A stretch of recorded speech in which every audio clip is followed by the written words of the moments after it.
बिस्म रब्बिश्शुहदा रब्बना Jephthah बैनना व बैन कौमिना बिलहक़ व अंत खैरुल फातिहीन। प्रोग्राम इश्क़ हुसैन में मावा जो मेज़बान अब्दुल मोमिन मेमर। शहादतुन जा दास्तान अज़ीम दास्तान हुजनि था।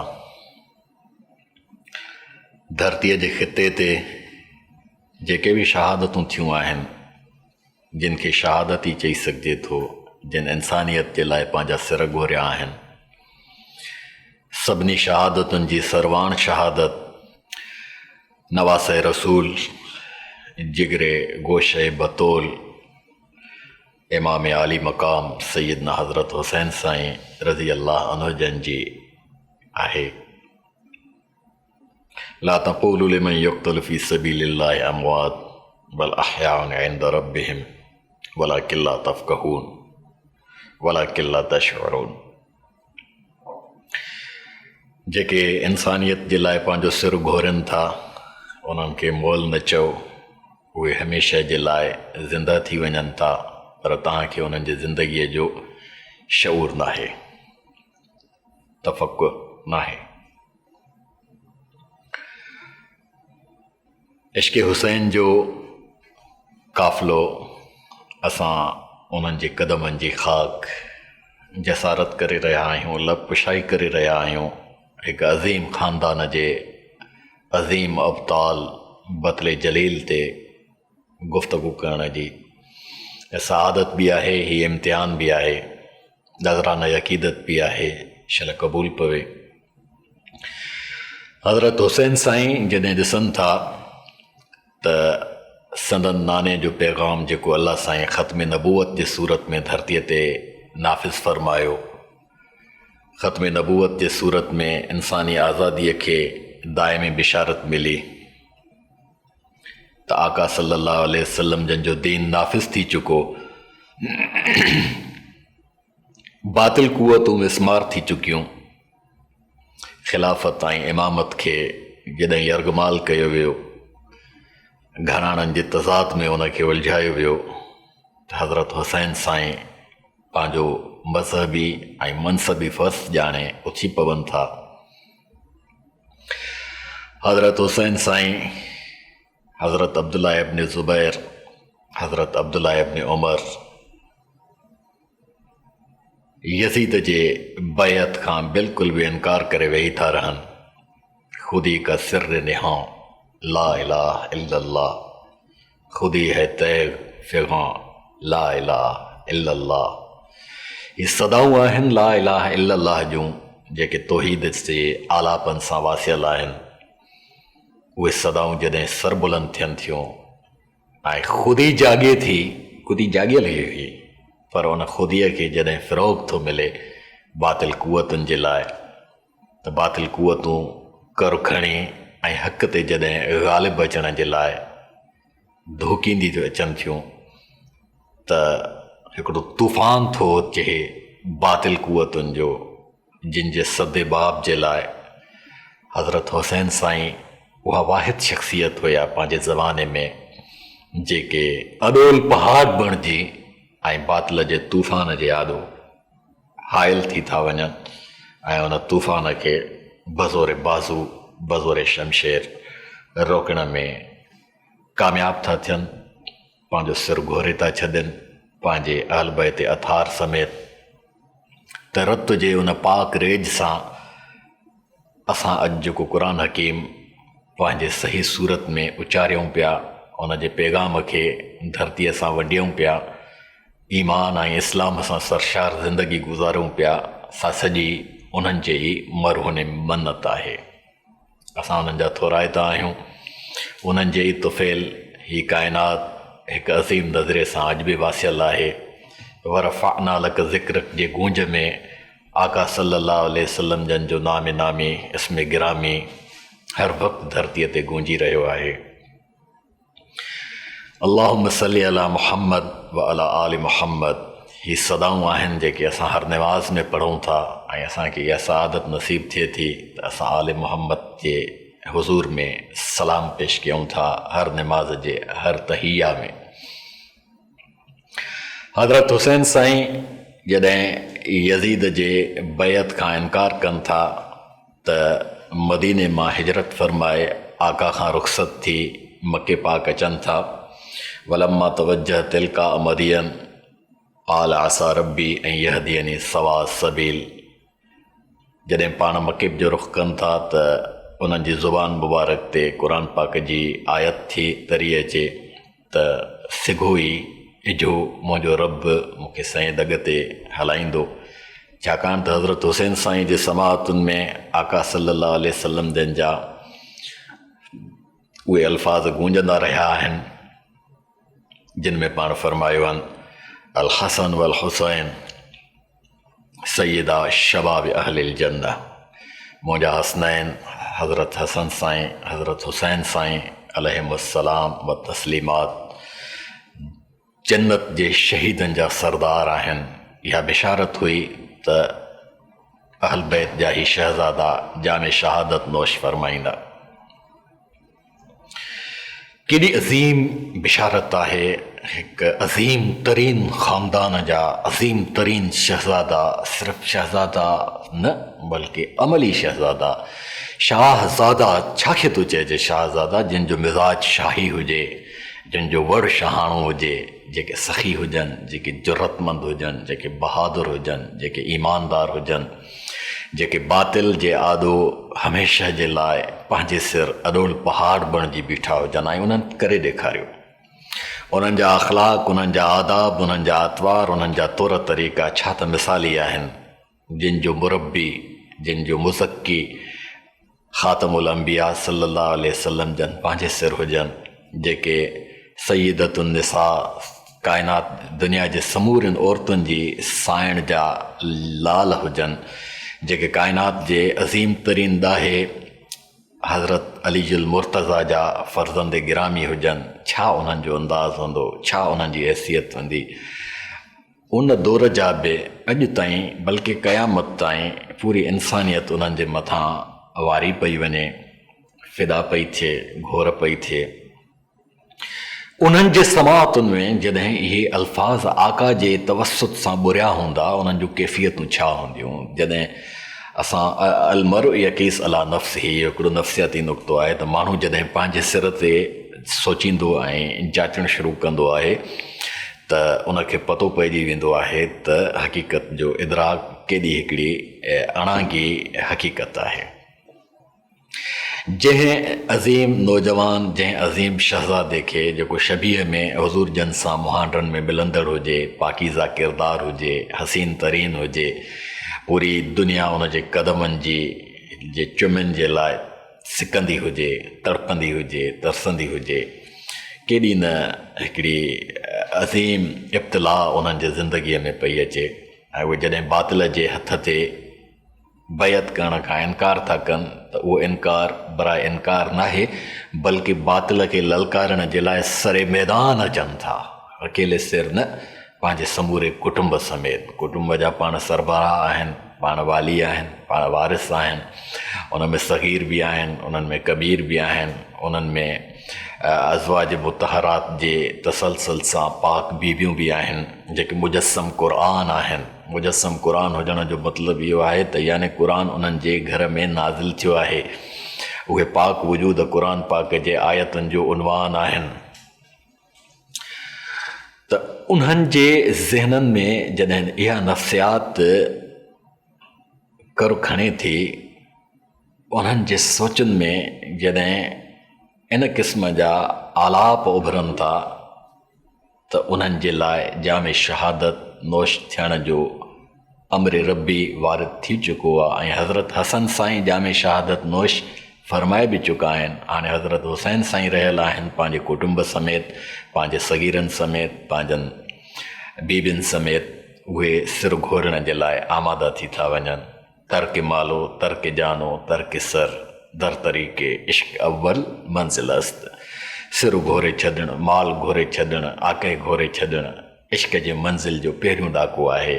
जंहिं ॾाके खे सर करण जे लाइ हज़रत हुसैन साईं मदीनो छॾे जॾहिं मके पाक जा राही थियनि था त मके पाक में पाण वारिद थियण बैदि पंहिंजे सौट साईं हज़रत सैयदना मुस्लिम बिन अकील रज़ी अल्लाह अन्हु जन खे सॾाइनि था। हज़रत हुसैन साईं जे हुज़ूर में जेके कूफ़िन जे तरफ़ां ख़त था अचनि त असां बातिल कुवतुनि जे हथ ते आण मञण खां बैत करण खां इनकार करे छॾियो आहे। तव्हां इमामत जा मुस्तहिक़ आहियो, तशरीफ़ फरमा थियो, असां तव्हांजे हथ ते बैत कयूं। हज़रत हुसैन साईं हज़रत मुस्लिम बिन अकील खे रवानो था फरमाइनि त तूं वञ ऐं कूफ़े वारनि जे रवैये खे अमली तौरु जाचे अच त हू कहिड़े ज़ाविये सां मुंहिंजे लाइ बैत जो फ़ैसिलो करे चुका आहिनि। हज़रत मुस्लिम बिन अकील जॾहिं राही थियनि था पंहिंजनि सगीरनि समेत, हज़रत मुहम्मद ऐं हज़रत इब्राहिम उन्हनि जा नंढड़ा बचड़ा आहिनि, उन्हनि खे साण था खणनि। ॾिसो केॾो हिकिड़ो इब्तिलाउ आहे, इरादतनि नथा खणनि पर हुननि जे लाइ अमरे रबी जो हिकिड़ो अहिड़ो तकवीनी अमुर आहे जेको हुननि खे इन ॻाल्हि ते आमादा थो करे त सिर घोरण जे लाइ पंहिंजनि बचनि समेत हाज़ुर थियनि। छाकाणि त अल्लाह साईं इंसाननि जे क़ल्ब खे जाचींदो आहे त उन्हनि जे क़ल्ब में इंसानियत जे लाइ ऐं दीन जी अज़मत जे लाइ क़ुर्बानीअ जो केतिरो रूह मौजूदु आहे। सैयदना हज़रत मुस्लिम बिन अकील हज़रत हुसैन साईं जा सॻा सौट आहिनि ऐं हज़रत हुसैन साईं जे हुक्म सां कूफ़े जे तरफ़ रवाना था थियनि। जॾहिं कूफ़े जे सरहदुनि में पहुचनि था त 18,000 माण्हू लॻभॻि हज़रत मुस्लिम बिन अकील जे हथ मुबारक ते बैत था फरमाइनि ऐं उहे शख़्स पंहिंजो माल पंहिंजी जान वारण जे लाइ शियाने अली जे रूप में, शियाने हुसैन जे रूप में हज़रत मुस्लिम बिन अकील खे पंहिंजो इमाम तस्लीम था कनि ऐं उन्हनि जे लाइ उहे ई नेक जज़्बात ऐं ख़्वाहिशात था रखनि जेके सैयदना हज़रत इमाम हुसैन जे लाइ था रखनि। सैयदना हज़रत इमाम हुसैन जो तर्जुमान जॾहिं सैयदना हज़रत मुस्लिम बिन अकील बणिजी थो अचे त उते अब्दुल्लाह बिन मुस्लिम ऐं अम्मार बिन वलीद जे नाले हिकिड़ा 2 वाठा आहिनि यज़ीद जा, जेके वञी यज़ीद खे ॿुधाइनि था त हज़रत मुस्लिम बिन अकील हज़रत हुसैन साईं जो तर्जुमान बणिजी कूफ़े में पहुची चुको आहे। वारो कर, कूफ़ो हथनि मां वञई थो, कूफ़ो दारुल ख़िलाफ़ा आहे, कूफ़ो वियो त सॼो इराक़ हथनि मां निकिरी वेंदई, सॼी ख़ल्क़ हज़रत हुसैन साईं जे हथ ते पंहिंजी बैत ॾींदी ऐं तुंहिंजो ख़ैरु नाहे। यज़ीद छाकाणि त बातिल हुयो, यज़ीद छाकाणि त कूड़ो हुयो, यज़ीद छाकाणि त गासिब हुयो, यज़ीद छाकाणि त ख़िलाफ़त जे इंसानी मामलात में ख़यानत कंदड़ हुयो, इंसानियत जे आज़ादीअ जे लाइ नासूर हुयो, इंसानियत जे ख़ुशहालीअ जे लाइ रुकावट हुयो, इंसान जे तरक़ीअ जे लाइ बंदे इरम वांगुरु हिकिड़ी वॾी रुकावट हुयो। तंहिंजे करे हू कीअं पिए चाहे सघियो त हज़रत हुसैन साईं मुंहिंजी सरज़मीन ते अचे। सरज़मीन हुनजी न हुई, न को हुनजे वॾनि जी हुई, सरज़मीन अल्लाह जी आहे। अल्लाह जा बाना हमेशह अल्लाह जे बाननि जी पासदारी कंदा आहिनि। हू पैगाम अल्लाह साईं जो रसूलुल्लाह जे तवसुत सां जेको माने चुका आहिनि त अल ख़ल्क़ु कुल्लुहुम इयालुल्लाह, मख़लूक सॼी अल्लाह जो कुटुंब आहे, अल्लाह जा भाती आहिनि। त अल्लाह जे भातियुनि जे लाइ बराबरीअ जो निज़ाम, अल्लाह जे भातियुनि जे लाइ मुसावात जो निज़ाम, हू जॾहिं उनखे ताराज करणु लॻो हुयो, कैसरियत ऐं किसरवियत खे जॾहिं वरजाइणु लॻो हुयो त उन वक़्तु हज़रत हुसैन साईं मुहम्मदी ललकार बणिजी मैदान में पहुचाइण जे लाइ राह हमवार फरमाइनि था त जीअं बातिल खे मैसारे छॾिजे। अब्दुल्लाह बिन मुस्लिम ऐं अम्मारा बिन वलीद जूं इहे ॻाल्हियूं ॿुधी यज़ीद आपे मां निकिरी थो वञे ऐं पंहिंजी किचन कैबिनेट खे गॾु थो करे, उन्हनि सां मशवरा थो करे, उन्हनि जूं निंडूं उदामी थियूं वञनि त हाणे छा कजे, छो त हुनखे खुखे पियो त हज़रत हुसैन साईं जे आॾो हुनजी का बि हैसियत कान्हे। हज़रत हुसैन साईं वजी, हज़रत हुसैन साईं शबीह रसूल, हज़रत हुसैन साईं कामिल इंसान, हज़रत हुसैन साईं जुर्रत व बहादुरीअ जा पैकर, हज़रत हुसैन साईं शजाअत ऐं सदाकत जा मीनार, हज़रत हुसैन साईं ईमान जा सरचश्मा, हज़रत हुसैन साईं इस्लाम जा पासदार, हज़रत हुसैन साईं रोशनीअ जा मीनार ऐं उनजे बरक्स यज़ीद ऊंदहि जो मीनार, यज़ीद ऊंदहि जी खाही, यज़ीद बातिल जी पासदारी, यज़ीद इंसानियत जे लाइ नासूर। त हुन जूं निंडरूं फिटी थियूं वञनि। यकदमि हू फ़ैसिलो थो करे त कूफ़े जो गवर्नर नौमान बिन बशीर आहे। नौमान बिन बशीर नरम मिज़ाज माण्हू आहे, अहल बैत जो मुहिब आहे, उन्हनि सां प्यारु करण वारो माण्हू आहे। मुमकिन आहे त हू हज़रत हुसैन सां नरम रवैयो रखे, तंहिंजे करे उनखे यकदमि मज़ूल करे, उनखे मुअतल करे ऐं उन जी जाइ ते इब्न ज़ियाद खे गवर्नर मुक़ररु थो करे ऐं इब्न ज़ियाद खे सख़्तु हिदायतूं थो करे त मुस्लिम बिन अकील जो मूंखे मुअल सिर खपे, कीअं बि करे उनखे ख़तमु करे छॾ। जेकॾहिं इन विच में हज़रत हुसैन साईं अचे थो ऐं उहो बैत ते आमादा नथो थिए त मआज़ल्ला सुम मआज़ल्ला उनखे बि पूरो करे छॾ। हज़रत इमाम हुसैन साईं जी तर्जुमान जी सूरत में जॾहिं हज़रत मुस्लिम बिन अकील उते पहुचनि था त हज़रत मुस्लिम बिन अकील उतां जे माण्हुनि जी बैत वठी उन में रसूलुल्लाह सल्लल्लाहु अलैहि वसल्लम जन जे दोहिटे साईं हज़रत इमाम हुसैन जे तर्जुमान जी सूरत में पंहिंजो मैदान हमवार कनि था ऐं हज़रत हुसैन साईं खे उन्हनि सभिनी हक़ीक़तुनि जे आगाहीअ जे लाइ ख़त लिखनि था। त नौमान बिन बशीर मज़ूल थी थो वञे गवर्नरीअ तां, इब्न ज़ियाद गवर्नर थो थिए। इब्न ज़ियाद पंहिंजे बदबख़्तीअ सां उते माण्हुनि जे मथां सख़्ती करणु जॾहिं शुरू थो करे त उन्हनि जो इहो चर्चो हुली थो वञे। हज़रत मुस्लिम बिन अकील खे गिरफ़्तारीअ जा जेके वारंट जारी था थियनि, हज़रत मुस्लिम बिन अकील जे मथां जेके सख़्तियूं थियूं थियनि, त उन्हनि सख़्तियुनि खे मुंहुं ॾियण जे लाइ हू जॾहिं अहल बैत सां महादो अटकाइण जे लाइ संदरो ॿधी बीह था रहनि त उते इम्तिहान थो थिए। हिकिड़ो हिज़्बुल्लाह आहे, हिकिड़ो हिज़्बु शैतान आहे। हिज़्बुल्लाह हज़रत मुस्लिम बिन अकील उन्हनि जो हींअर सरबराह आहे, हिज़्बु शैतान इब्न ज़ियाद हींअर उन्हनि जी वाग पियो संभाले। हज़रत मुस्लिम बिन अकील जे खे घेराव करण जे लाइ जॾहिं इब्न ज़ियाद अचे थो त इब्न ज़ियाद पंहिंजे उन चाल खे हलाइण जे लाइ हू महसूसु पियो करे त जेकॾहिं मां ॾींहं ॾिठे जो वियुसि त मूंखे शियाने अली शियाने हुसैन ॿूटियूं ॿूटियूं करे छॾींदा, मारे छॾींदा। तंहिंजे करे हुन पंहिंजे लिबास खे सैयदना हज़रत हुसैन साईं वांगुरु करे छॾियो। हज़रत हुसैन साईं जन कदावर हस्ती हुया, हसीन तरीन हुया, कारो पटको मुबारक ॿधंदा हुया ऐं जॾहिं घोड़े ते सवार थींदा हुआ त उन पटके सां पंहिंजे रुख़ अनवर ते बुट वांगुरु वर ॾींदा हुया। त इब्न ज़ियाद बि उन ई तसलसुल में अचण जे लाइ पंहिंजा साथी वठी थो अचे।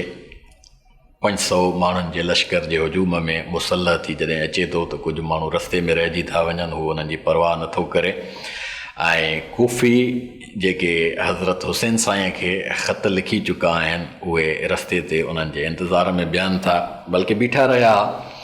ऐं जॾहिं हू इब्न ज़ियाद पंहिंजे लश्कर सां धोकींदो अचे थो त शबीह में हू घोड़े ते, ड्रिघे घोड़े ते, कदावर घोड़े ते सवार थियो त जीअं पाण कदावर लॻे।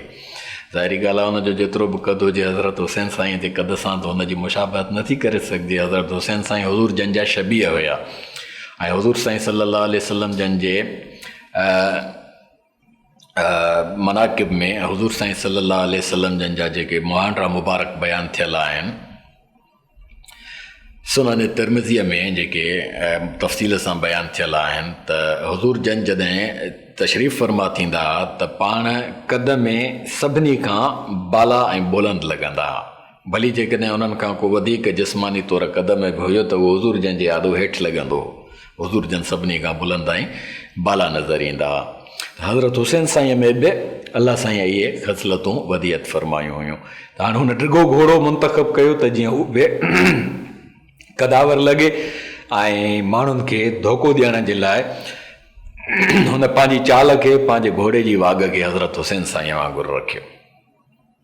माण्हुनि हुनजी आज्ञा कई, मरहबम बेक या इब्न रसूलिल्लाह, मरहबा या इब्न रसूलिल्लाह, भली करे आयो ए अल्लाह जे रसूल जा फर्ज़ंद, भली करे आयो, जी करे आयो।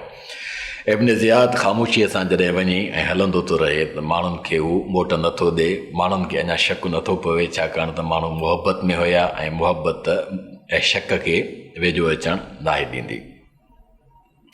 इब्न ज़ियाद जॾहिं कसरे अमारत ते पहुचे थो त कसरे अमारत जो दरवाज़ो खड़काए थो, उन जे आवाज़ खे जॾहिं सुञातो थो वञे, उन जो दरवाज़ो खोलियो थो वञे, उहो जॾहिं अंदरि थिए थो त माण्हू मायूस थी था वञनि। ऐं हज़रत मुस्लिम बिन अकील ताईं जॾहिं इहे ख़बरूं पहुचनि थियूं त हज़रत मुस्लिम बिन अकील महसूसु करणु थो लॻे त हाणे मुंहिंजे मथां सख़्तियूं शुरू थींदियूं। त इन दास्तान में हज़रत मुस्लिम बिन अकील जॾहिं हज़रत इमाम हुसैन आली मक़ाम रज़ी अल्लाह अन्हु जन जो तर्जुमान बणिजी आयो आहे त उन में उनखे जेको क़ुरान पाक जो फ़लसफ़ो आहे जंहिंखे उन्हनि खे राइज करिणो आहे, असल शइ इहा आहे त वाक़ई करबला जो जेको पस मंज़र आहे उहो सॼो जो सॼो दीन जी बका जे लाइ आहे। ऐं दीन इस्लाम जेको इंसानियत जी आज़ादीअ जो, ख़ुशहालीअ जो ऐं तरक़ीअ जो बाइस आहे। इस्लाम जंहिं तबक़ाती निज़ाम खे ख़तमु कयो, हाणे वरी तबक़ाती निज़ाम कर पए खयो। असांखे इन ॻाल्हि ते बार बार मुतवजे थियणु घुरिजे त शहादत हुसैन जो जेको फ़लसफ़ो आहे दरअसल दीन जी बका आहे ऐं दीन जेको आहे इस्लाम आहे, ऐं इस्लाम जेको आहे आज़ादीअ जो अलमदार दीन आहे। इस्लाम जेको आहे ख़ुशहालीअ जो अलम बरदार आहे। इस्लाम जेको आहे इंसानियत जे तरक़ीअ जो हक़ीक़ी उहिञाण आहे। उदखुलू फी सिल्म काफ़, जंहिं असांखे सॼो जो सॼो इस्लाम सां वासे छॾण जे लाइ मुतवजे कयो आहे। सिबगत अल्लाह वमन अहसन मिन अल्लाह सिबग, अल्लाह जे रंग में रंगजणु, इहो इस्लाम जो पैगाम आहे।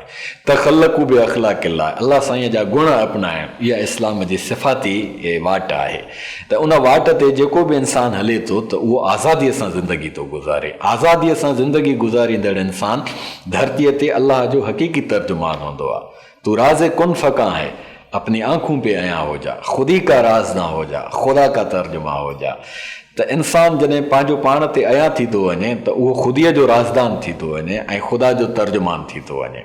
ऐं पोइ उहो शरीयत जेका दीन जे सूरत में आहे उन जे लाइ हू वज़ाहत थो करे त कस न बाशत दर जहां मोहताज कस, नुक़्ता ए शर ए मुबी ईं अस्तो बस। त धरतीअ ते को इंसान के इंसान जो ॻेझू न हुजे, को इंसान के इंसान जो मोहताज न हुजे, शरीयत बसि इहो चाहियो आहे। हज़रत हुसैन साईं जेको सिर घोरण था अचनि, करबला जे मैदान खे जेको सैराब करण था अचनि ऐं धरतीअ ते अज़ीम शहादत जो हिकिड़ो दास्तान रक़म करण था अचनि, उनजो सॼो पस मंज़र ज़ाहिरी ॻाल्हि आहे त सिर्फ़ु ऐं सिर्फ़ु इहो आहे त इंसानियत जी बका, क़ुरान जी अज़मत ऐं सुन्नत रसूल सल्लल्लाहु अलैहि वसल्लम जो इहया। इन खां सवाइ हज़रत हुसैन साईं जो ॿियो को बि मक़सदु कोन्हे को, छो त बातिल कुवतूं जेके क़ाबिज़ थी आयूं आहिनि, जेके गासिब बणिजी आयूं आहिनि, उन्हनि इंसानियत खे ताराज करणु शुरू कयो आहे। उन्हनि इंसानियत जे लाइ ललकार ॾिनी आहे। हिज़्ब शैतान बणिजी हिज़्बुल्लाह जे लाइ उहे मसइला पैदा था कनि। युरीदून लियुत्फ़िउ नूरल्लाह वल्लाह मुतिम नूरिही वलौ करिहल काफ़िरून। हुननि जो इरादो आहे त अल्लाह जे ॾीए खे फूकुनि सां विसाइनि, पर अल्लाह साईं पंहिंजे दीन जे ॾीए खे हमेशह ॿरण जे लाइ रखियो आहे, विसामण जे लाइ नाहे रखियो। त हू शख़्स जेके बातिल हुया, हज़रत हुसैन साईं जंहिं अंदाज़ सां इस्लाम जे फ़लसफ़े खे सम्झनि था, हज़रत हुसैन साईं जंहिं ॾांव सां पंहिंजे सिर घोरण जे लाइ आमादा थी था वञनि, असांखे अंदाज़ो करणु खपे त किबार साहबा किराम जेके बार बार अची दरबार में हज़रत हुसैन साईं जे हुज़ूर में उन्हनि खे आमादा था कनि त कूफ़ी ला यूफ़ी, कूफ़ी बेवफ़ा थींदा आहिनि, उन्हनि जे चवण में न अचो। कूफ़ी तव्हांजे वालिद साईं सां वफ़ा न करे सघिया, इहो हिकिड़ो दास्तान आहे जेको अलम अंगेज़ आहे, दर्द अंगेज़ आहे ऐं हां दारींदड़ आहे। उन्हनि में तव्हां चकरनि में न अचो। कहिड़ी ॻाल्हि आहे जो हज़रत हुसैन साईं पोइ बि अॾोल पहाड़ वांगुरु उन बातिल जे तूफ़ान जे लाइ आरजी बीठा रहनि ऐं कंहिंजे बि चकर में अचण जे बजाए कंहिंजे हिसायो खेनि कंहिं बि न आहे, पर वक़्तनि फ़वक़्तनि ॻाल्हियूं थींदियूं रहियूं आहिनि, छाकाणि त शबीह रसूल आहिनि, उन्हनि जो वजूद ख़ुदि जॾहिं ॼण त हुज़ूर अक़दस सल्लल्लाहु अलैहि वसल्लम जंहिंजो वजूद अथर आहे, खोड़ सहाबी सॻोरा जेके आका सल्लल्लाहु अलैहि वसल्लम जंहिंजी सिक में सरशार थी वेंदा हुआ त हज़रत हुसैन साईं जो दीदार माणणु ईंदा, त हज़रत हुसैन साईं जो दीदार माणे हू ॼण त रसूलुल्लाह सल्लल्लाहु अलैहि वसल्लम जंहिंजी महफ़िल मुबारक मां महज़ूज़ थी वेंदा हुआ। यज़ीद जी दरबार में ट्राकोड़ो मची थो वञे, कसरे अमारत आहे, दारुल हुकूमत आहे, उन जी मुसलह फ़ौज आहे, उन जा पंहिंजा गवर्नर आहिनि, जेका बि रूए ज़मीन ते इस्लामी फतूहात जी वाट जुड़ी आहे उन्हनि सभिनी जे मथां इहो हुकुमरान आहे। हेॾां हज़रत हुसैन साईं आहे जेके न तिजारत जे तरफ़ था वञनि, न पंहिंजे मालदारीअ जे तरफ़ था रुख़ कनि, जेके न पंहिंजे इदारनि जे तरफ़ रुख़ था कनि, सिर्फ़ु दीन जी बका जे लाइ। ऐं दीन जी उहो दीन जंहिं ख़ुतबे हजतुल वदा जे सूरत में इंसानियत जे लाइ रोशनीअ जा उहे मीनार बुलंद कया आहिनि, जेके अॼु बि वॾे खां वॾा ज़हीन इंसान उन्हनि मां रोशनी हासिल करे ऐं इंसानियत जे लाइ आज़ादीअ जी राह हमवार करण जे लाइ पंहिंजो पाण मल्हाए रहिया आहिनि। त हज़रत हुसैन साईं वरी वरी असां हिन पासे ॾे मुतवजे थींदा त वाक़ई करबला जो पस मंज़र जेको आहे दीन जी बका आहे ऐं दीन आज़ादीअ जो उञाण आहे, दीन इस्लाम आहे, इस्लाम इंसानियत जी ख़ुशहालीअ जी ज़मानत आहे। लैस लिल इंसान इल्ला मा सआ, त दीन हिकु अहिड़ो पैगाम थो खणी अचे जंहिंमें हराम खोरीअ जो दरवाज़ो बंदि थी थो वञे। जंहिं समाज में हराम खोरी बंदि थी वेंदी आहे उते माण्हूअ खे पंहिंजो कमाइणो पवंदो आहे, पंहिंजो खाइणो पवंदो आहे। जेको शख़्स पंहिंजो कमाईंदो आहे, पंहिंजो खाईंदो आहे, त उहो ॿिए जे ज़िंदगीअ में मुदाख़लत न कंदो आहे। जेको ॿिए जी ज़िंदगीअ में मुदाख़लत न कंदो त अलाह साईं जो निज़ाम रुबूबियत जेको अल्हम्दुलिल्लाह रब्बिल आलमीन जी सूरत में असां वटि पहुतो आहे, इहो दरअसल तौहीद जो अमली रूप आहे।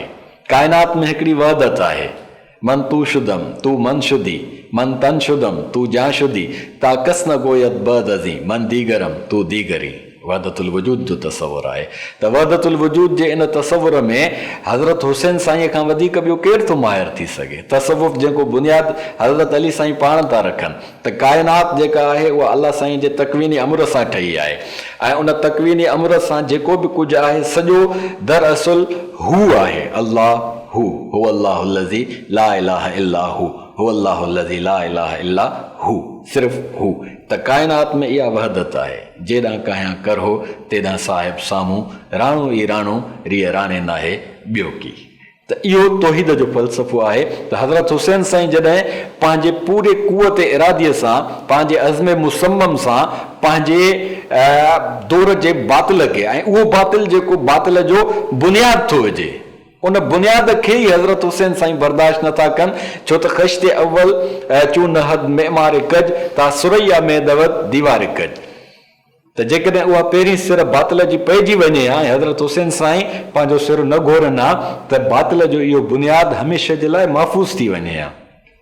बातिल अॼु बि धरतीअ ते आहे पर महफ़ूज़ न आहे। हमेशह बातिल जेको बि हूंदो, कूड़ो जेको बि हूंदो, मिसमारबो वेंदो, टकराइबो वेंदो, दुफ़ थींदो वेंदो। तंहिंजे करे उन जे नसीब में जेको मौत ईंदो उहो बराए मौत ईंदो, ऐं हक़ जे राह में जंहिं ते मौत ईंदो उहो शहादत हूंदो। शहादत अमरता आहे। ख़ुदाया बहक़ के बनी फ़ातिमा के बरकोल ईमा कुनम ख़ातिमा।